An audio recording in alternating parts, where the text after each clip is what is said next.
everybody. I'm Tom Vassell. I'm Roy Candy. I'm Zee Garcia. Today we're taking a look at one of the biggest games to come out this year by just sheer insanity of people wanting it, and that's Disney Lorcana. Yep. It was at Gen Con, which is a big convention in the U.S. for board games.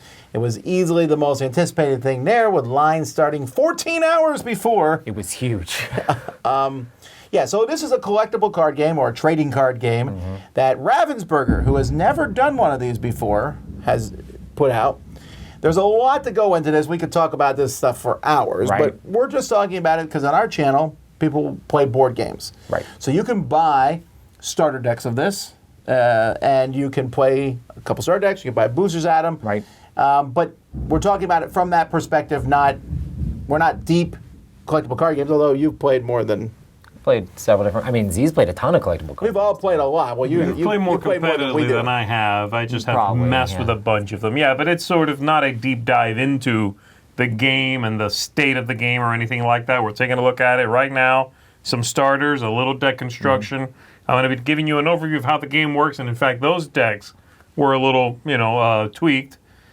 But yeah, and then our thoughts, right? That's the idea. No, here we go. So here we're going to take a look at a quick overview of how to play Lorcana. This will not be a video you can use to learn how to play every rule in the game, but just to give you an idea of the moving parts. Every player is going to have a deck of cards. You can either use a pre-constructed starting deck or you can make your own. These have been modified. Every player will have one of those of at least 60 cards. And I will put my opponent's deck right there. You could use one of these paper playmats to track your lore, which is how you'll be accumulating victory points in the game, basically. And in fact, that is your objective in the game. The first player to get to 20 lore immediately wins and the game is over. You'll shuffle up your deck. You're going to draw 7 cards from that, and there is a mulligan rule if you'd like to change that opening hand. And then you are ready to begin once you have picked a starting player. So on your turn, let's say I'm the start player, there are going to be 2 parts to a round. There's going to be a beginning phase, which has 3 steps, ready, set, draw, and then there is a main phase. So during the beginning phase, ready means ready any exerted cards that I have in play. I don't have any right now because the game is starting. Second is set, and that is if any powers trigger at the beginning of your round, you do that now. And then next is draw. You would draw 1 card from your deck into your hand, except for the first player. On their very first turn, they do not get to draw. All right? So once I've done that, and I'm skipping it obviously during my first round here, then you get to the main phase. And during this main phase, I get to do many different things. One thing I get to do, a very important thing, is put ink in my inkwell right here. I can take any card from my hand that has this burst symbol around the number. I can show it to my opponent, and I can flip it face down and put it here in my inkwell. This is basically my spending power, my money, if you would, that's going to let me put other cards into play. Speaking of putting cards into play, I can exert 1 or more of my ink cards, and I can pay for a card to put into play. This card here is going to have a cost right there, in this case 1, so spending 1 ink is enough for me to play that. You'll have various different kinds of cards. This is an item, and it says so right there. Plus, it has a little gold border on the outside of the artwork. There are characters like Gaston here, and they will have a cost, just as always. And he's going to have some strength right here and some willpower. This is basically when he engages in a challenge, how much he hits for, and how tough he is, how many hits he can take before he is discarded, okay? You've also got a couple of other types of cards, action cards. You've got action song cards, which are a type of action card. But basically, the general breakdown is cost and then some other symbology and numbers that you need to be aware of. So my first turn could very well go like this, where I take 1 and I put out into play this Shield of Virtue. It's an item, and it's going to stick around in play, just as characters would, whereas actions would not. I'm going to set that somewhere, and I am done for my turn because this has an ability I cannot do anything with right now. Then my opponent would go. They would ready, they would set, they would draw, this round because they're not the very first player on the very first turn, and then they get to add 1 ink to their inkwell, possibly play cards, okay? When it comes back to me, ready, set, I draw a card. I'm going to, if I want to, add another card to my inkwell, and indeed I will do that. I'm going to play this card here. I now have 2 ink, and I could spend those 2 to put out, let's say, Gaston, which you've already seen. All right, so I've got Gaston in play. Now, the turn that Gaston comes into play, I cannot exert him. As the game says, his ink is still drying, and only next turn will I be able to use him. But here are some other things you can do on your turn once he's been in play for long enough, okay? I could exert him and do a couple of different things. I can challenge an opponent's character, but that character must itself be exerted, which means, you know, they've used them and turned them sideways. I can also quest with a character. I'm going to swap him out with LeFou here so I can show you that. Questing is how you get these lore points. And down the side of the character over here is a number of these symbols. So when I choose to quest, I'm going to turn him sideways and I'm going to gain a number of lore equal to those symbols, taking this counter and moving up to 1. I now have 1 of those lore points towards my goal of 20. Be aware, if I do exert him to quest, I'm making him vulnerable to being challenged. You can only challenge a character that is exerted like this. And so perhaps that could be an upcoming action. Again, if I just played him this turn, I cannot exert him yet. All right? Comes back to my turn. I would ready everything. I would draw my card. I would perhaps put another ink into play. And I could play more cards. I could use anything I've got in play over here. So I'll go ahead and show you what a challenge looks like. Let me go ahead and set up my opponents here a little bit. My opponent suddenly has Timon in play. You can see him right here. He has a cost of 1 and a strength of 1, a willpower of 2. Plus he's got an ability that when he came into play, he was able to activate. Now, since my opponent's character is not exerted, I could not challenge them. But let's say they were exerted, I could now challenge that character. And if I've had LeFou here in play for a whole turn at least, I'm going to go ahead and do that. So I would exert LeFou, and I'm going to challenge that character. My strength over here is 2. His strength is 1. So we are going to deal damage to one another, and you can use these counters to do so.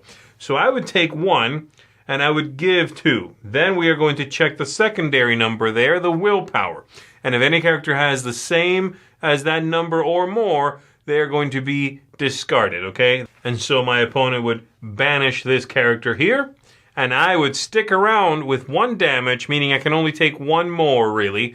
And then LeFou will also be banished. So this has gone to their discard pile, wherever that may be. And that is challenging in the game. Let's go ahead and take a look here a little more closely at all the cards so that you have an idea of what you'll find in the game. First of all, the game comes with 6 colors, okay? So these cards here, and they do have names for these, ruby, amethyst, that sort of thing. So the band over here is the color, and this deck has 2 colors. When you make a deck in this game, you're going to choose 1 or 2 of those colors and put together enough cards to be a legal size deck. So here we've got the blue cards, and we've got some red cards there. And so both of these being characters, they can both be turned into ink, as this up here lets you. She would quest for 2, whereas LeFou quests for 1, but he has an ability when he comes into play. When you play this character, ready a chosen character, they can't quest the rest of the turn. They could challenge, though, right? So that's the idea there. And I'll just show you a few more characters and some of the keywords and abilities you'll find in the game to, again, give you an idea of what you can encounter. So we've got some characters with evasive. The characters with evasive can only... a character that has evasive can only be challenged by another character that has evasive. So if my opponent has none, he's safe from being challenged. We've got Rush as well. Rush here is a character that can challenge the turn they come into play, whereas normally you can't do that yet. There's some items as well. Here's an item that you will exert and choose a character to gain support. They lend their strength to somebody else after they quest, all right? That symbol there means exert, turning the card sideways, and the items you can exert the turn they come into play. We've got some characters like Flounder here. We've got some big hitters, of course, like Mufasa there. Very costly, but he will quest for 3. Many other types of things. And then actions as well, such as this one. This card will show up. You'll do whatever it says, +2 strength this turn, and then it goes into your discard pile. So those are the kinds of things you can expect to see. And that's just 2 colors. My opponent was playing with these 2 colors. So they have these golden cards, which I'll scoot over so you can actually see, and the gray cards, steel, over here. So they've got Stitch there and Ariel. There's also this idea of being a singer or singing songs. So a song, such as this one right here, is an action card. Works just like any other action card. You can pay the cost, do what it says, and then you discard it. Or you can have a character sing that song, as it explains there. And the way that works is, Ariel over here is a singer 5. She counts as a 5 to sing songs, whereas normally she's a 3, but to sing songs, she's a 5. And I could play this card and just exert her so that I don't have to pay the cost. Then it does whatever it does, and it goes into the discard pile, and all I had to give up was exerting Ariel over here, so I have my ink to spend on other things. So that is the singing a song idea. Many of these yellow cards have songs and have singers in there. You'll see, well, there's a foil Stitch right there. You'll see Cinderella, for example, is also a singer, and there's a few other cards like that. Here's another song, Part of Your World. We've got some big hitter characters, such as Maui there. He is enormous, very costly as well. So there you go. That's the idea. Let's go ahead and go back up top. So first of all, we have to talk about the theming and everything behind that. So that's obviously a big driving force in this game. This is Disney. Oh, for sure. So that's a lot of people are gonna play it because of that. I'm impressed by this. I'm as someone who enjoys Disney. I'm not a Disney fanatic or anything. I think I'm in the same spot. Right, I enjoy Disney, but I love this artwork because it's unique. Every picture is unique, and they twisted some stuff. You were explaining that to me. Yeah, so the idea is all the artwork is new artwork. There is no screen captures here. There is no recycled artwork. These are all newly commissioned pieces of artwork. Many of them, and the game kind of calls it like storyborn. They're just the thing from the movie or the short or the what have you.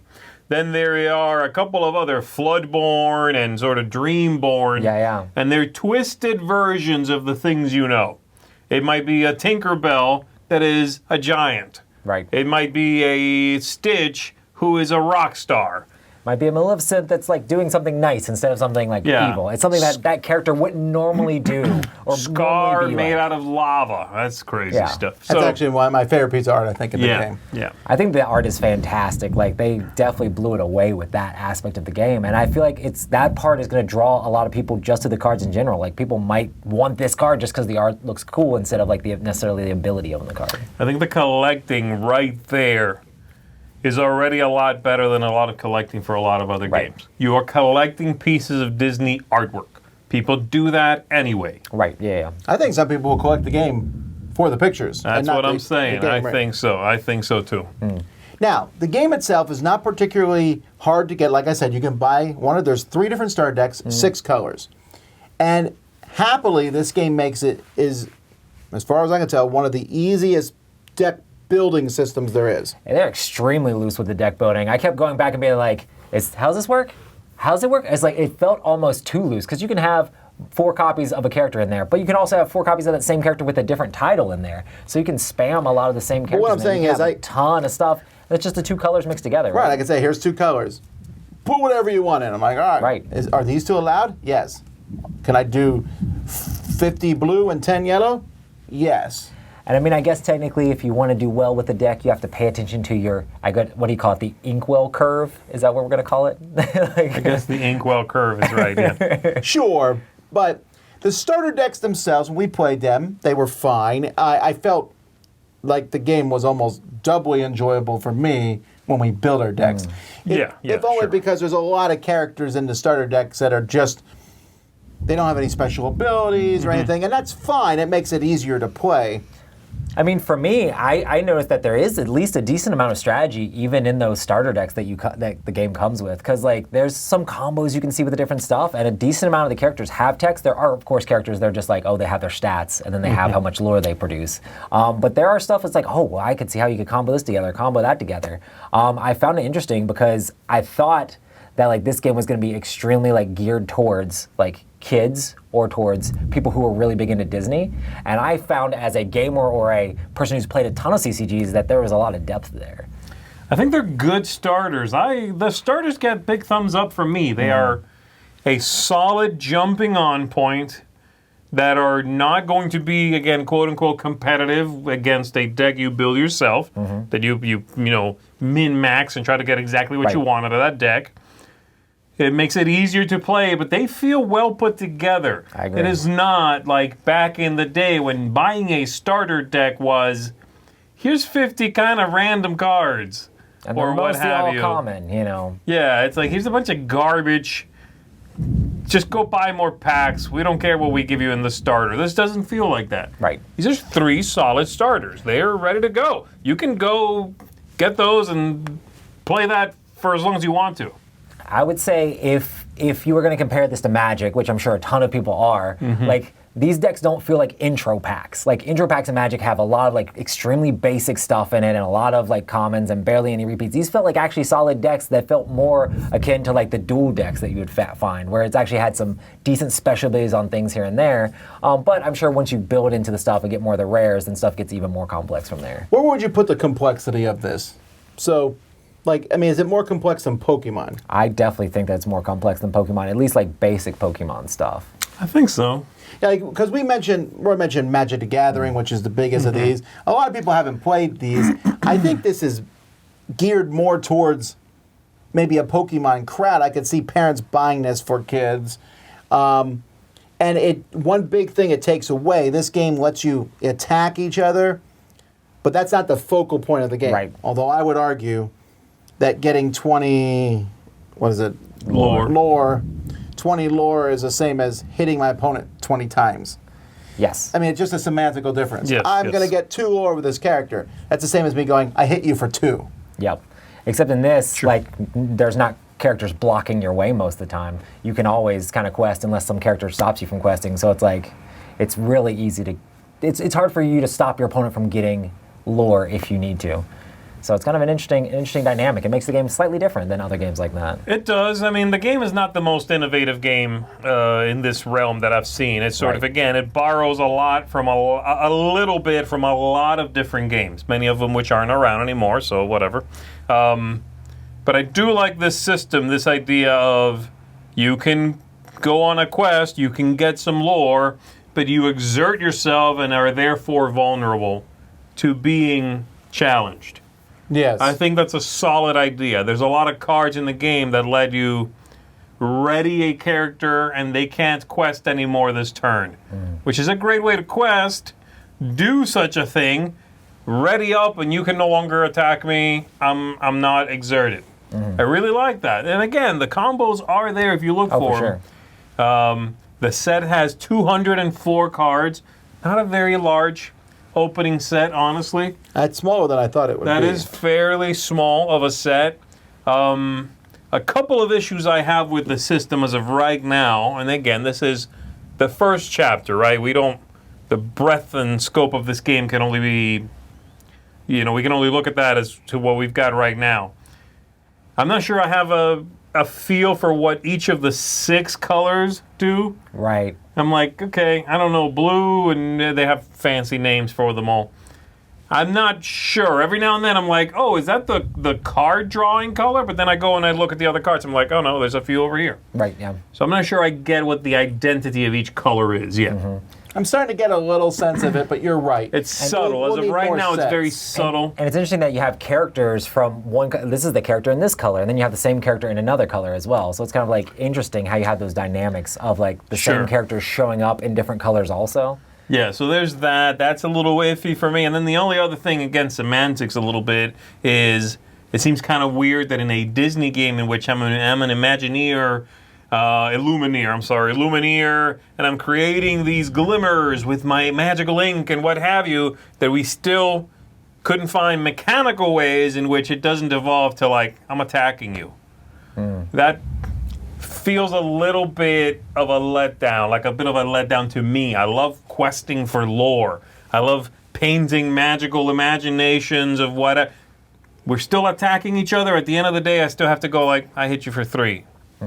Why is Mickey Mouse wailing on, Minnie Mouse, which can happen. Yeah, whatever, right? Like, what's happening? Like, that breaks that immersion a little bit.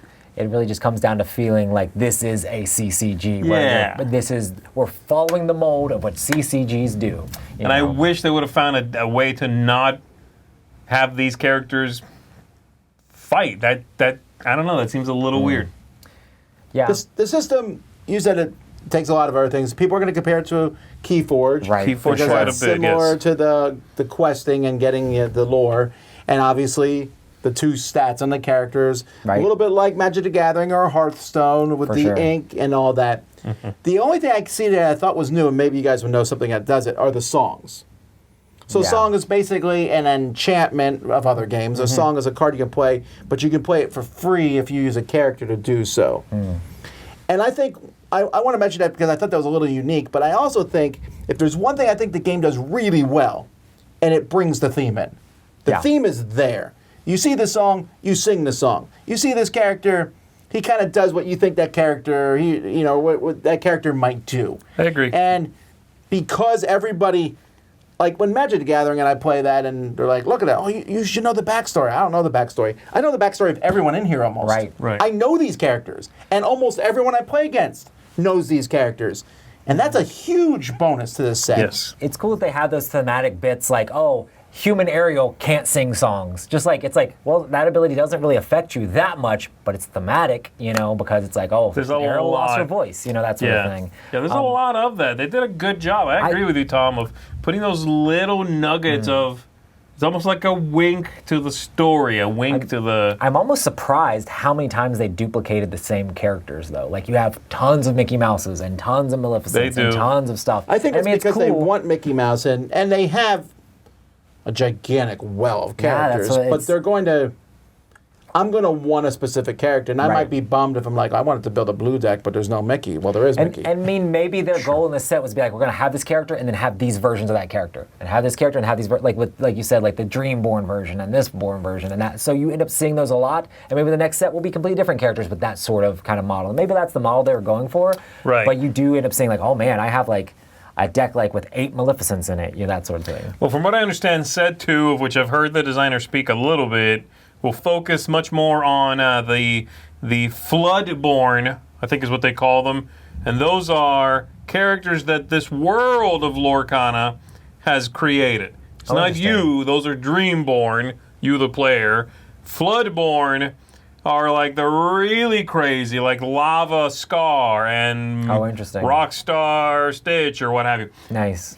So I'm expecting then that set 2 is going to have some really wild stuff. Like things that are not from the movies. The characters you recognize, the things or whatever, in a really twisted kind of way. And again, the artwork is going to be spectacular. Because we've already seen a lot of it, and it is collectible worthy. You know what I mean? That's the thing. And I think that's a big part of it. So who are they targeting? Who are they hitting with this? Those people who collect it for the artwork alone, yes. People who want to share it with their families, maybe older kids, right? Yes, they can play this. They can certainly ramp up into it. This first set is somewhat simple, but that's pretty smart. You kind of want this game to grow with whoever's playing it with you. If you're playing it with a 10-year-old, by the time they're 14, they're a few sets in, they've grown with the game. They can play it now very well. So I think they're nailing it pretty well, My only issue is, like I said, color confusion a little bit, and then the attacking thing's kind of weird. I do feel like maybe if it was a little bit too light, then it wouldn't necessarily have as much staying power. So I think Sure. they gave it good depth of decisions, What would you give it?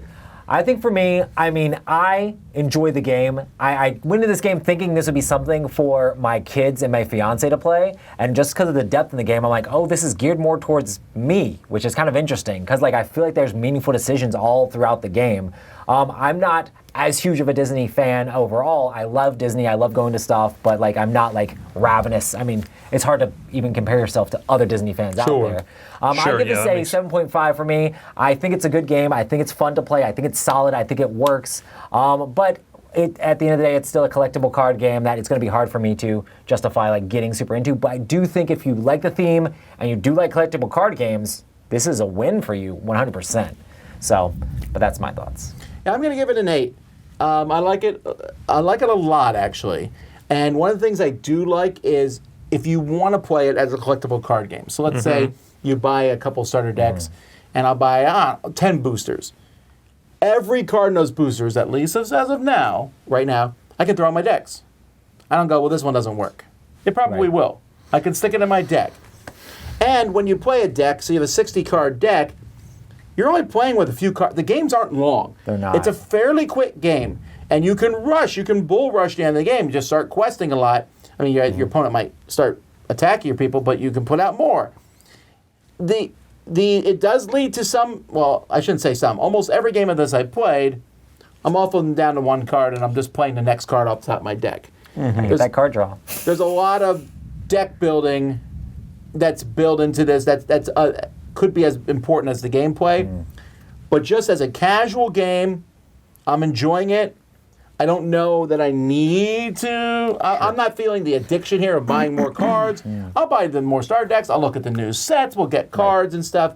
But I feel pretty happy that, this is about one booster box worth of cards here.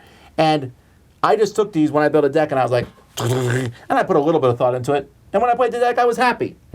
I can't do that with almost any other collectible card game. And the theme for me is also a big plus. Here's another thing you can do with almost any other collectible card game. Play through once without stopping to look up a rule. That's true. Yeah, there's that. Okay? This is going to get an 8.5 from me. I like it a little bit more than you do. wow. I think this is a very successful first chapter. It really is. They're calling it that. I think they're nailing that. And it's that thing. It's that you can get happy pretty easily in this game. Grab the cards you want, shuffle them into a deck, and play. Very few questions. Yes, we bring a lot of experience, especially with these kind of games, to the table. Right. But I still think that this is very playable for a lot of folks out there. I think you're going to be able to get up to speed on this one. And if it becomes your game of choice that you and your daughter want to play, you and your son really want to get into, the family wants to mess around with, you'll get up to speed quickly, and then you can just dig in and enjoy. When is set 2 coming out? Oh, great, we'll pick up some of those. You can have your deck, and here's a few new cards. Maybe you swap those in. Liven that deck up a little bit and try it again. It's simple. It's a warm game. I like that. So again, yeah, I hope that it's one that a lot of families come around, gather around and enjoy in that way, because I think it has the potential to do that. Well, there you go, folks. That is Lorcana. Check it out. I'm Tom Vassell. I'm Roy Cannon. I'm Zee Garcia. And enter a whole new world.